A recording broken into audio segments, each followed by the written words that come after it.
Pierre Meulier, les chroniques d'histoire maçonnique sont publiées par un organisme particulier qui s'appelle l'IDERM, donc Institut d'études et de recherche maçonnique, qui est une des plus vieilles structures d'études maçonniques en France, puisqu'elle a été créée dans les années 1970. C'est en fait la Commission d'histoire du Grand Orient qui a commencé à fonctionner comme Commission d'histoire du Grand Orient et qui a voulu s'ouvrir et qui donc a changé de nom. Et depuis les années 70, donc l'IDERM organise des colloques, des manifestations et publie les chroniques d'histoire maçonnique.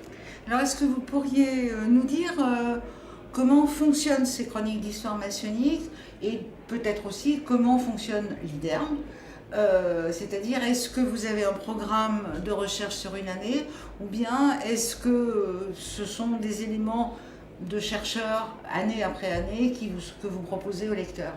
Alors on est en France, donc les choses ont beaucoup changé, on ne fonctionne plus aujourd'hui comme on fonctionnait dans les années 70.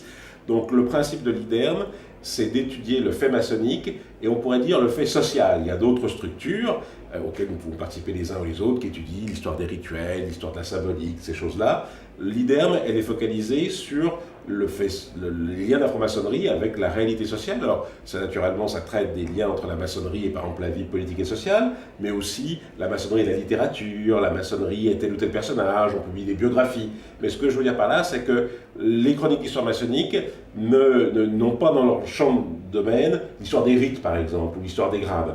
Il y a d'autres lieux pour ça. Donc nous sommes spécialisés sur l'histoire sociale de la franc-maçonnerie, mais une histoire sociale au sens très large, pas uniquement l'histoire des liens avec la politique ou les syndicats ou des choses comme ça. C'est simplement la façon dont la franc-maçonnerie, dans toutes ses dimensions, a pu marquer la réalité sociale.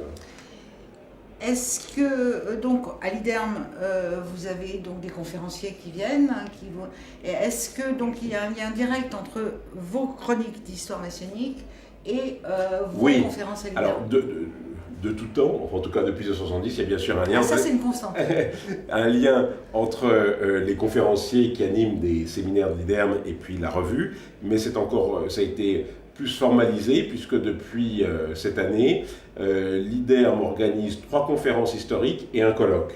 Et donc, un des numéros d'IDERM publie ces 3 conférences historiques et puis un certain nombre d'autres contributions, et un autre numéro publie le colloque. Et par exemple, en ce moment, sort le colloque consacré à 1717-2017, donc consacré aux origines de la franc-maçonnerie. Alors, l'IDERM a choisi, nous sommes en France, de traiter l'aspect français. Pour ce qui est de la création de la franc-maçonnerie à Londres, nos amis anglais sont bien mieux équipés et c'est une question anglaise. Mais ce qui nous a intéressé, c'est la réception de la franc-maçonnerie dans les années 1725.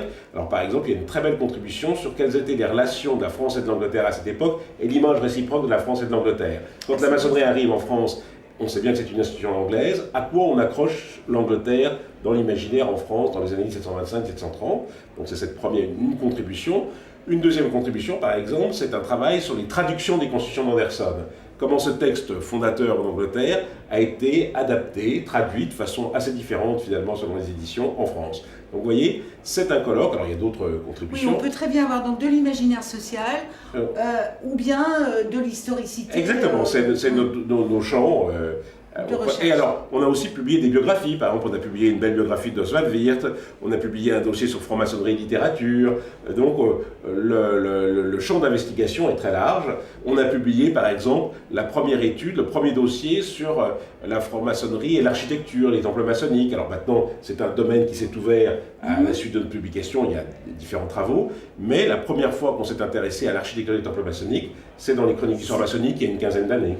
Voilà, donc c'est pas une revue poussiéreuse, c'est une revue bien au contraire passionnante et très ouverte, très en prise, mais je dirais même pionnière. Voilà, alors c'est une revue qui se veut pionnière et c'est une revue dont le public est ce que les éditeurs appellent le grand public cultivé. Alors c'est une revue d'histoire, donc il faut s'intéresser à l'histoire, les articles font un certain nombre de pages, mais elle se veut accessible. Et donc quiconque s'intéresse à l'histoire de la franc-maçonnerie, même s'il n'est pas un historien professionnel, doit tirer son miel de nos numéros. C'est bien ce que j'entends. Je vous remercie Pierre Meulier.